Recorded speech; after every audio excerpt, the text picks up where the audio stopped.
አድማጮቻችን እንደምን ዋላችሁ እንደምን አረፈዳችሁ በማለት የዛሬ የሴፕቴምበር 14 ልዩ የአዲስ ዓመት የባህል ፕሮግራማችንን ከዚህ ዩኒቨርሲቲ ኦፍ አልበርታ ከሚገኘው ጊዜያዊ ስቱዲዮአችን ጀመረን። የዛሬው ዕለት አስተናጋጆቻችሁ እኔ አብይና እንዲሁም ሰምና ወርቅ ሆነን ነው። እንኳን አደረሳችሁ ለአዲሱ የኢትዮጵያ ዓመት እያልን ቆይታችሁን ከኛ ጋር እንድታደርጉ እንጋብዛችኋለን። እስኪ ሰምና ወርቅ የምትላችሁ ነገር ካለ ወደ ሰምና ወርቅ መራችሁ። ሁሉንም ጨርሰዋል። አብይ እንኳን አደረሳችሁ፣ መልካም ዓመት በዓል፣ መልካም አዲስ ዓመት እንላለን። በነገራችን ላይ አብይ እንቁጣጣሽ ሲመጣ ምንድነው ትዝ የሚል ነገር? አይ ቲንክ ከዛ በፊት በጋበዝናችሁ የእንቁጣጣሽ ዘፈን እንደተደሰታችሁ ተስፋ እናደርጋለን። ኢትዮጵያ ብትሆኑ ኖሮ አዲስ ዓመት ሲሆን መጀመሪያ ጧት ሬዲዮ ሲከፈት ወይም ቴሌቪዥን የሚሰማው ዘፈን ይሄ ዘፈን ነው ካልተሳሳትኩ። የቆየች ዘፋኝ ኦልድ ስኩል አማሪክ ዘፋኝ ዘሪቱ ጌታሁን የምትባል ይመስለኛል። ከተሳሳትኩ ልታረም እችላለሁ። ይሄን ሙዚቃ እንደወደዳችሁ ተስፋ እናደርጋለን። ሌላ የእንቁጣጣሽ ዘፈኖችን ይዘንላችሁ እንቀርባለን። ለጠየቅሽኝ ጥያቄ እንቁጣጣሽ ሲሆን ብዙ ነገር ትዝ ይለኛል። ልጆኜ በጠዋት ተነስቼ የተገዛልኝን አዲስ ልብስ እስክለብስ አያዳርሰኝም ነበር። ከዛ የሳልኩትን አበባ ሄጄ በየጎረቤት ሰፈሩ እንቁጣጣሽ ብዬ ሳንቲም ተቀብዬ በግ ሲታረድ ዶሮ ምኑ ልበልሽ? አንቺስ? እኔ ደስ የሚለኝ ነገር እንቁጣጣሽ ያው ከቤት አመት በዓል ሲሆን ከቤት መውጣት ክልክል ነበረ። እንቁጣጣሽ አበባዮሽ እያልኩኝ ማለት አጋጣሚው ኖሮኝ ባያቅም ግቢ ውስጥ ችቦ ማብራት በጣም ደስ ይለኝ ነበር። በጣም ያናድደኝ ነገር ግን ሁሌ ማታ ላይ ችቦ ሲወጣ ወንድ ልጅ ነው ይዞ የሚወጣው ምናምን ትል ነበር እናቴና በጣም ነበር የምበሳጨው። ላይክ ለምንድነው እኔ እና ዘፈን አወጣ ነበር እንትን ስንል ችቦ ስናበራ ግቢ ውስጥ ዘፈን አወጣለሁኝ። ሽልማት ምናምን ከቤት ይሰጣኝ ነበር 10 ብር 20 ብር የዛን ያው ቢግ ዲል ነው። በነገራችን ላይ የመግቢያውን የጋበዝኳችሁ ሙዚቃ ከዛ የተሻለ ድምጽ አለኝና ለዛሬ ለእንቁጣጣሽ እኔ ነኝ ማዜመው ብላ አስቸግራ ነበር። በስንት ጦርነት ነው ያን ዘፈን ከፈትኩት። ትላቸው ትሞክሪያለሽ? እሺ ያንን ካለም በኋላ ሰምና ወርቅ ለምን ሰሚራ አማን ከሸገር ስለ አዲስ አመት መልካም ምኞት መግለጫዋ የከተበችውን አጭር ግጥም እየተቀባበለ ለምን አናቀርብላችሁ? በጣም ጥሩ። እስኪ እንዲህ ልጀምር። ሰሚራ አማን ከሸገር ያጣ የሚያገኝበት፣ የተራበ የሚጠግብበት፣ የታረዘ የሚለብስበት፣ የታመመ የሚፈወስበት፣ የተጣላ የሚታረቅበት፣ ይቅር የምንባባልበት፣ የተጣመመ የሚቃናበት፣ ሀገር የምትለማበት፣ እስረኞች የሚፈቱበት፣ አደንዛዥ እጽ የማይጨስበት፣ ኢቦላ የሚጠፋበት፣ ኤድስ የሚመክንበት፣ በተፈጥሮ የምንዋብበት፣ ራሳችንን የምንሆንበት፣ ዓላማችን የሚሰምርበት፣ እውቀት የምንማማርበት፣ እርስ በርስ የምንከባበርበት፣ ተዋደን የምንፋቀርበት፣ ወልደን የምንከብድበት፣ ተጋብተን የማንፋታበት፣ ከስደት የምንመለስበት፣ የተራቡ ወገኖችን የምናግዝበት፣ ጎዳና የወደቁትን የምንሰበስብበት፣ አዛውንቶችን የምንንከባከብበት፣ ሁላችንም ፍቅር በፍቅር የምንሆንበት፣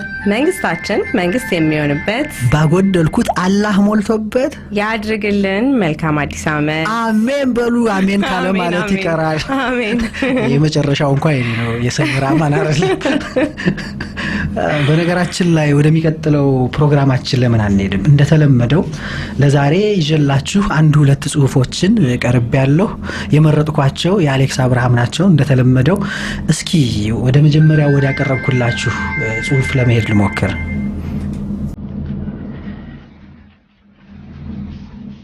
የሚያስጠልሉ ብፁዓን ናቸው ዝናቡ ይቆማልና ይላል አሌክስ አብርሃም። ይቅርታ እዚች ድረስ ልጠለል አልኳት ከፊቴ ዣንጥላ ይዛ በችኮላ የምትራመደውን ቆንጆ ወጣት ሴት። እዚህ ጋር ነኝ አለች ባገጯ ወደፊት እየጠቆመች። ከፊቷ ምልክት የሚሆን ምንም ነገር አልነበረም። የቱጋ ማለቷ እንደሆነ እግዚአብሔር ይወቅ። ከፊታችን ያለው ለባቡር ስራ የተቆፈረ ጉድጓድ ነው። ዘላ ልትገባ ይሆን እንዴ? በዛ ላይ ፊቷን ስላጨፈገገችው ጥያቄን መቀበል እንዳልፈለገች ታስታውቃለች። ኧረ እንዳውም እኔ በግራዋ በኩል ስለነበርኩ ዣንጥላውን ወደ ቀኝ እጇ አዘዋወረችው። አሸሸችው ማለት ይሻላል። ይታያችሁ በአካባቢው መጠለያ የለም። ድንገት ከሰማይ የተዘረገፈው ዝናብ ለጉድ ይንጀቀጀቃል። ደግሞ ዝናቡ ይለያል። የሆነ የውሃ ኮረት ነገር ነው። ዱብ ዱብ ዱብ። የለበስኩት ቲሸርት ሰውነቴ ላይ በስብሶ ደረቴ ላይ ልጥፍ ብሏል። በዛ ላይ መንገዱን ሞልቶ እስከ ቁርጭምጭሚቴ እየተነከርኩ የተሸገርኩት የውሃ ጫማዬ ውስጥ ገብቶ በተራመድኩ ቁጥር ቦጭረቅ ቦጭረቅ ይላል። ልጅቷ ደግሞ ድንገት 10 ሰዓት ላይ ሜክሲኮ አካባቢ ዝናብ ይጥላል ብሎ ሹክ ያላት ዘመድ ያለ ይመስል ቡትስ ጫማዋን እስከ ጉልበቷ ገጥግጣ ካፖርት ደረባለች። ኮፍያም አድርጋለች። ፈረሱ የጠፋበት ጋላቢ ነው የምትመስለው። በካፖርቱና በቡትሷ መሃል ቀይ ታፋዋ ይታያል። ቀሚስ አልለበሰችም እንዴ? አይኗ ደግሞ ሲገርም አይኗ ዙሪያ በርከት አድርጋ የተኳለችው ኩል ዣንጥላውን አልፎ ባገኛት ዝናብ ታጥቦ በእንባ ምትክ ቡና የሚያስለቅስ ሐዘን ያገኛት እንግዳ ፍጡር አስመስሏታል። እና አማራጭ ስላልነበረኝ ቢያንስ መጠለያ ያለበት አካባቢ እስከምደርስ ዣንጥላ የያዘችን ብቸኛ ልጅ መጠጋት ምን ክፋት አለበት? ደግሞ ሀበሻ ናት። እንዲያ ያለው ቦታ ላይ መረዳዳት ማንን ገደለ? ይህች ክረምት ፊት ግን በፕላስቲክ ሰርጀሪ ጠይም ቆዳ የለበሰች መናጢ ፈረንጅ ናት መሰል ፊቷን ከስኩሳ ከእግር እስከ ራሴ ገረመመች። አይ ይህች መገላመጥ ምን ነው በቦታዋ በሆነች ብዬ እንድታስጠልለኝ በመጠየቄ አፍሬ ትቻት አለፍኩ። በርግጥ ካለፍኩኝ በኋላ ስለ ልጅቱ አሰብኩ። ምን ሆና ይሆን? በዝናብ ሰዓት የሚታወሳት መጥፎ ትዝታ ይኖር ይሆን? ምናልባት የከዳት ፍቅረኛዋ ለመጀመሪያ ጊዜ የተዋወቃት በዝናብ ቀን አስጠልይ ብሎ ይሆን እንዴ? ደግሞ ብዙ ሴቶች አብርሽ የድሮ ቦይፍሬንዴን ትመስላለህ ስለሚሉኝ የድሮ ቦይፍሬንዶቻቸውን የተዋቸው እኔም በመምሰላቸው ይሆናል። ምናልባት የሷንም ከሃዲ ቦይፍሬንድ መስያት ቢሆንስ እያል ይቅርታ አላደርግላት አሰብኩ። ደግሞ እንጂ ፊቷን ማጨፍገጓ እኔ ሴት ልጅ 2 ጊዜ ትሞታለች የሚል እምነት አለ። አንድ ፈገግታዋ ፊቷ ላይ ሲሞት፣ ሴት ልጅ ካለ ፈገግታ በጅምር የቀረ ሐሳብ ነው የምትመስለኝ። ታዘቡኝማ ብዙዎቹ የከተማችን ሴቶች እኮ ፈገግታቸው ፊታቸው ላይ ሞቷል። የሆነ እቤታቸው ሳቃቸውን ጭርስርስ አድርገው ጣሞጋ ፊታቸውን ይዘው የሚወጡ እኮ ነው የሚመስሉት። ቻፕስቲክ ብትሉት፣ ሊፕስቲክ፣ ፌር ብትሉት፣ ምንትስሎሽን፣ ቅቤ ብትሉት፣ ኮኮስ፣ ቅባት ምን ዋጋ አለው? ሴት ልጅ በሚያስቀው ፍንትው፣ በሚያስኮረምመው ቡጥጥ፣ በሚያኮራው ኮራ፣ በሚያዝናናው ዘና፣ በሚያስለቅሰው ንፍርቅ ስትል ነው ፊቷ የሚያምረው። የሐቅ ስሜቷ እንደተፈጠረ ፊቷ ላይ ሲጻፍ። አሁን ግን የሆነ መከራ ፊት በዝቷል። መንገድ ላይ ካሜራ የተደቀነባቸው ይመስል እያስመሰሉ የሚኖሩ ድራማ ፊት ሴቶች ከ22 ሜክሲኮ ድረስ በረጃጅሙ ሊኮሳተሩ ሁሉ ይችላሉ። ሰው ለሰው ፊት አለ አይደል? ምን አይነት ለኔ የማይመጥን ሀገር ነው አይነት ፊትን ማጨፍገግ፣ ጉረኛ ጭፍገግ ፊት። እንዲህ አይነት ሴቶች ሳር ቅጠሉን እየገላመጡ ሲሄዱ የቁም ተስካራቸውን ሊያወጡ ድግሱ ወደ ተዘጋጀበት የድር ድንኳን የሚጣደፉ ምስኪኖች ነው የሚመስሉ። አለመሳቅም አለመኮሳተርም ይቻላል እኮ። በነገራችን ላይ ከመሬት ተነስቶ ከመሳቅ የበለጠ ትኩረትን እንደሚስብ ገብቷቸዋል። በርግጥ ልጅቱ ስላላስጠለለችኝም ተበሳጭቻለሁ። ቢሆንም የምለው እውነት ነው። ሁለተኛው ሞት ያው ድሩ የሚያውቀው ሞት ነው።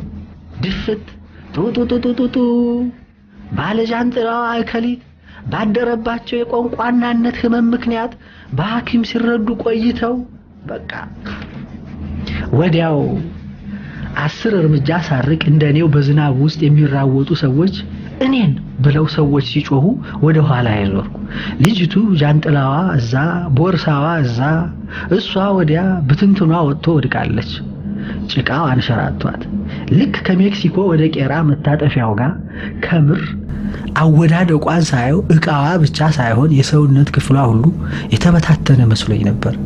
እንዳውም ወደኔ አቅጣጫ የተወረወረ አንድ ዕቃ አፍንጫዋ መስሎኝ ጠጋ ብዬ ሳየው የጥፍር ቀለም ነው። ሳጋንን ነው። እና እኔ እንደሷ አይነት መጥፎ ልጅ ስላልሆንኩ ረጋ ብዬ እኔን ሳልል ሄጄ እቅፍ ድግፍ አድርጌ አነሳኋት። እግዚኦ ክብደቷ! ኪሷ ውስጥ ቤተሰቧን ይዛ ነው እንዲወጣችው። የዛሬ ልጆች ሲያዩአቸው መለሎ ሸንቃጣ ይመስላሉ። ክብደታቸው ግን አይጣል ነው። አንቺ ካቆምኳት በኋላ የኮራችበትን ጃንጥላ አንስቼ ሰጠዋት። ቴንኪዩ ብላ ፈገግ ለማለት ሞከረች። እንዲህ ሲፈርጡ ፈገግ ሊሉ ልታስጠልለኝ ፈልጋ ነበር። እኔ ግን ትቻት ሄድኩ። ቆንቋና ከፈረጡ በኋላማ እንኳን አንዲት ሴት መንግስትም ደግ ይሆናሉ። ቆንቋናዋን ትቻት በብስጭት ቁልቁል ስሮጥ ቢጫ የባህል ቀሚስ የለበሰች ሹሩባ የተሰራች ሴት ከወደ ጠማማው ህንጻ ብቅ አለች። ፓራሹት የሚያህል ጃንጥላ ዘርግታ ላልፋት ስል ና ተጠለል፣ ምን ነው እንዲህ እስክትበሰብስ ድረስ አለችኝ። ጠጋ አልኳት። ሰማይ የሚያህል ጃንጥላዋ ስር ተጠለልኩ። ልጅቱ እንዴት ደስ እንደምትል! ቁመቷ የትየለሌ ነው። እኔ ደረቷ አካባቢ ቀረሁ። በዛ ላይ ከላይ እስከታች ሙልት ያለ ሰውነት። ከሁሉም በላይ ግን በተራመደች ቁጥር ግራና ቀኝ የሚራወጡት ትልልቅ ጡቶቿ ገርመውኝ ልሞት። በጣም ትልልቅ ናቸው አለ አይደል? በህፃንነታችን ከአፍሪካ አንደኛ ከዓለም ሁለተኛ የምንለው አይደል? እና ጎን ለጎን ስንራመድ የቀኝ ጡቷ ከግራ በኩል ተወርውሮ ይመጣና ጉንጨን ነክቶኝ ይመለሳል። አንዳንዴም ጠንከር ያለ ጉሸማ ይሆናል። ለስላሳ የቦክስ ጓንት ያጠለቀ ቦክሰኛ ጋር የምጋጠም እስኪመስለኝ ድረስ ጓ ከጭ ላስጠልልህ ብሎ ሰው መደብደብ አለ እንዴ? ለብርዱ አሪፍ ነው አለ ያ የተገረመ ጓደኛ የማታ ስናወራ። በነገራችን ላይ ከድሮ ጀምሮ ትልልቅ ጡት ያላቸው ሴቶች ደግ ይመስሉኛል። የሰፈሩን ልጆች ሁሉ እያጠቡ የሚያሳድጉ አይነት ጡቶቻቸው የማያልቅ ወተት የተሞላባቸው። ልጅቱ ጋር ገነት ሆቴል አካባቢ ተለያየ። ወደ ቄራ የሚሄድ ታክሲ አግኝቼ ገባው። አንዲት ሴትና አንድ ሰውዬ ከኋላዬ እያወሩ ነው። ልጅቱ እንዲህ ትላለች፣ ምን አለ እንዲህ ዝናብ ሲሆን እንኳን ሊፍት ቢሰጡ። ስንት ሰው ለመንኩ፣ አንድ እንኳን ባለመኪና አያቆምም። ኦ ማይ ጋድ፣ ምን አይነት ጨካኝ ጊዜ ነው! አበሻ መቼ እንደሚሰለጥን እኔ እንጃ። ሴት ልጅ ማክበር። ቀስ ብዬ ዞር ብርዬ አየዋል። ቋንቋናዋ ልጅ ነች። እውነትም ኦ ማይ ጋድ ይላል።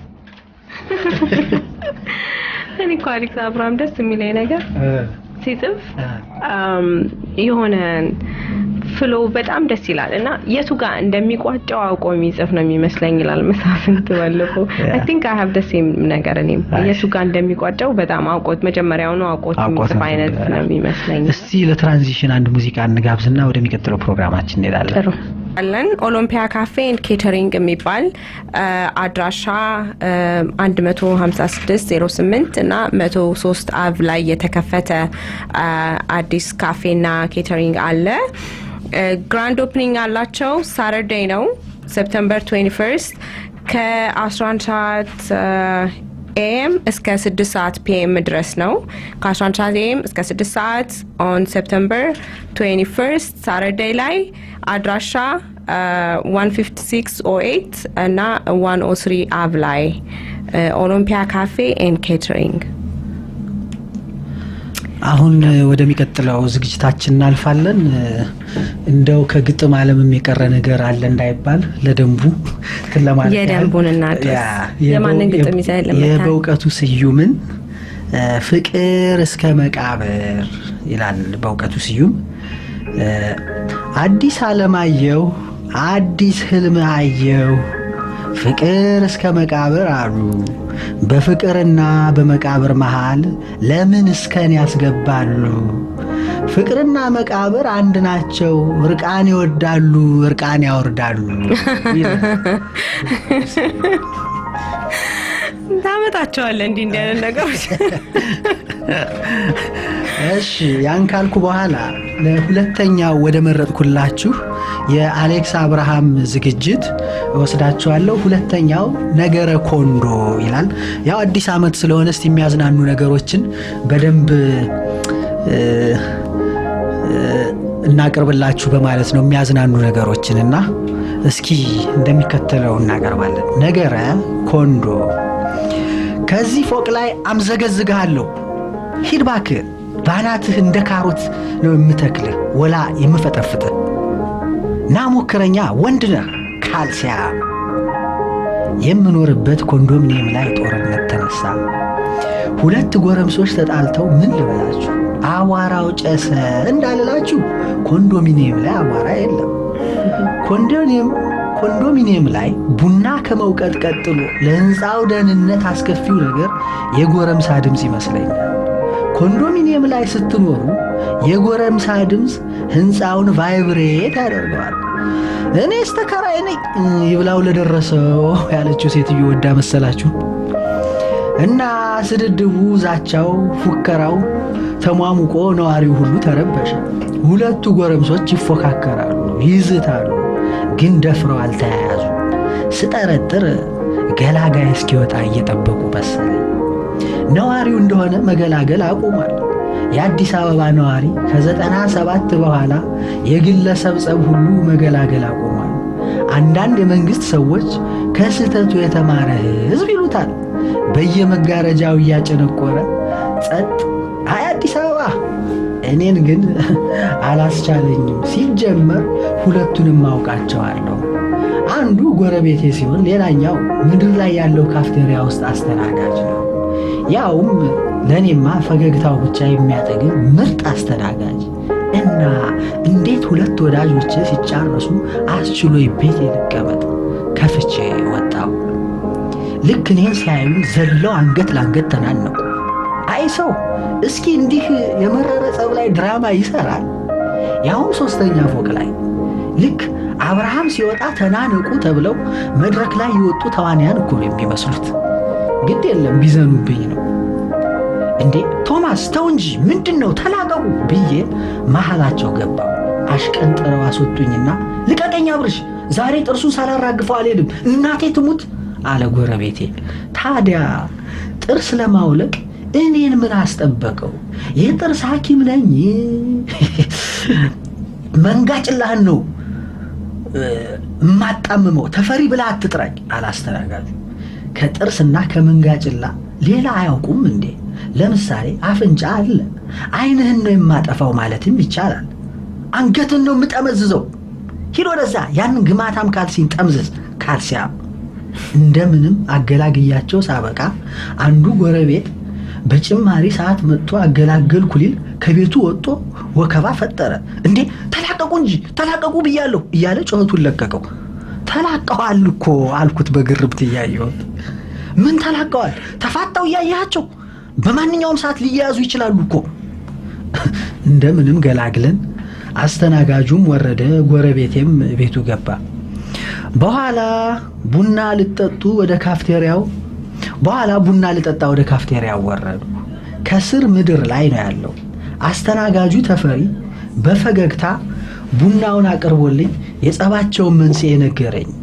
ተፈሪ በረንዳ ላይ የተቀመጡ ሰዎች ፒሳ ያዙትና ይዞ ሲሄድ ከላይ ከፎቁ ላይ የሆነ ነገር ጠብ ይላል። ፒሳው ላይ ምንድነው ብሎ ቀጥ ሲል ሌላ ጠብታ ግንባሩ ላይ። ለካስ ጎረቤቴ እንደ ልማዱ ካልሲ አጥቦ እየጠመዘዘ ነበር። ሁልጊዜ እኮ ነው አብርሽ። ባለፈው ሰዎች ተቀምጠው ቡና ሲጠጡ እንዲህ ካልሲውን አጥቦ ሲያራግፍ ረጨባቸው። የዛሬ ሳምንት እንደዚሁ አንዲት ቆንጅዬ ልጅ ላይ ካልሲውን ጠመዘዘባት። ኦ ማጋሽ ብላ የጀመረችውን ፒሳ እየተማረረች ጨርሳ ሄደች። እቤቱ አይጠመዝዝም እንዴ? የሱ ካልሲ ብርድ ልብስ ነው እንዴ ቀኑን ሙሉ የሚጠመዝዘው? ዛሬ ደግሞ ሰዎች ፒሳ አዘው እዚህ በረንዳው ላይ ላቀርብ ሲል የካልሲውን እጣቢ ፒሳው ላይ ሞጀረበት። አያበሳጭም አለና ተብሰከሰከ። በእርግጥ ጎረቤቴ ካልሲ ማጠብ ሆቢው ነው። ሌላ ነገር ሲያጥብ አይቼው አላቅም። ሁልጊዜ ካልሲ አጥቦ እያፏጨ ሳያቋርጥ ለረጅም ሰዓት በረንዳ ላይ እየተንጎራደደ መጠምዘዝና ማራገፍ ልማዱ ነው። ሲጠመዝዝና ሲያራግፍ ያፏጫል። ደግሞ ሁልጊዜ የሚያፏጨው የጥላሁን ሰዎች ስራ ልስራበት የሚል ዘፈን ነው። እኔንም 1-2 ቀን ሲያራግፍ ረጭቶብኛል። ታዲያ አስተናጋጁ ብሶቱን ቀጠለ። ይታይ አብርሽ፣ የከሰረውን ፒሳ ከራሴ ደሞዝ ነው የምከፍለው አለና እንባ ተናነቀው። ላጽናናው ፈለግኩና ሻይ ጋበዝኩት። ሻዩን ይዞ አጠገቤ ተቀመጠ እና ምክሬን ጀመሩ። ይኸውልህ በእርግጥ እሱም ሰው መኖሩን እያወቀ ወደ ታች እንዲህ ማድረጉ ስህተት ነው። ምን ስህተት ብቻ ደደብነትም ነው እንጂ አለ። ሊጠጣ ከንፈሩ ላይ ያደረሰውን የሻይ ብርጭቆ መልሶ አንተም ላይ ስህተት አለ። እኔ ምን ላርግ? ስራዬን ነው የሰራሁት። እንጀራ ላይ ካልሲ ሲጠመዘዝበት ምን ላርግ? ጠርቶ ላይ ጠራ እግሩ እዚህ ሻይ ሊጠጣ ሲመጣ አፍንጫዬን በጣቴ ይዤ ነው እየተነፋነፍ ምን ልታዘዝ የምለው። ካጠበ በደንብ ማጠብ ነው። አይ እንዲህ ችግር ሲገጥም ከችግሩ በመነሳት መፍትሄ ማፈላለግ አለብህ። ሁሌ ችግሩ ሲደጋገም ዝም ማለት አልነበረብህም። ዝም አላልኩም፣ ነግሬዋለሁ፣ አስጠንቅቄዋለሁ። ኖ እሱን ምን አናገረ? ይኸው አንድ ታሪክ ልንገርህ። እንደዚህ እንዳንተ ፒሳ ማመላለስ ስራው የሆነ ሰው አውሮፓ ውስጥ ይኖር ነበር።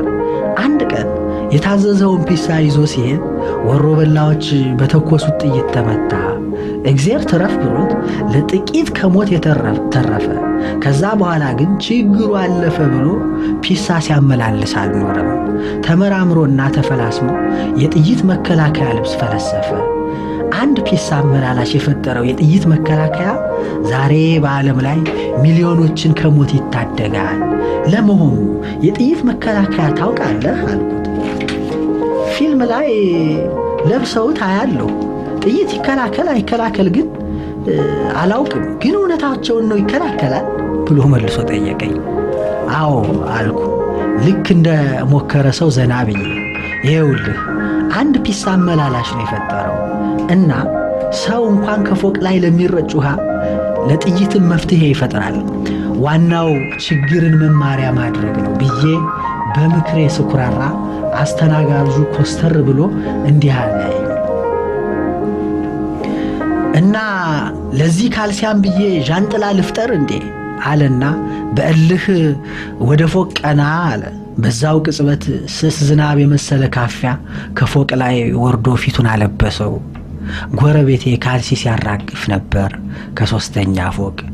ሰዎች ስራዬን ልስራበት ፉጨቱ እየተሰማ አዳሜ ያለፈውን ዝናብ ስታማርሪ ይሄንኛው ከተፍ አለ ሽመሉ ቃንቄ።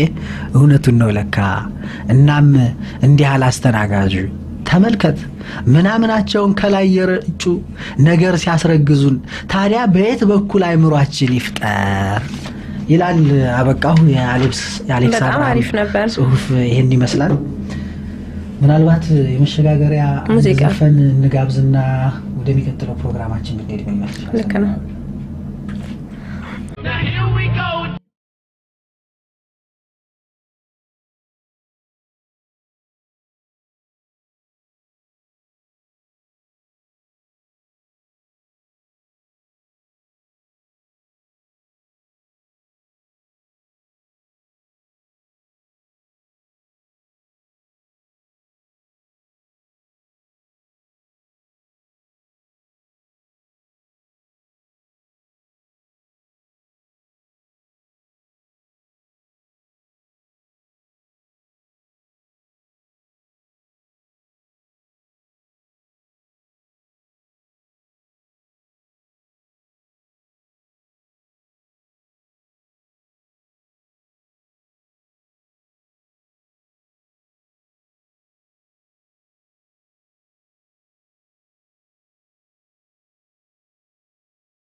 of science.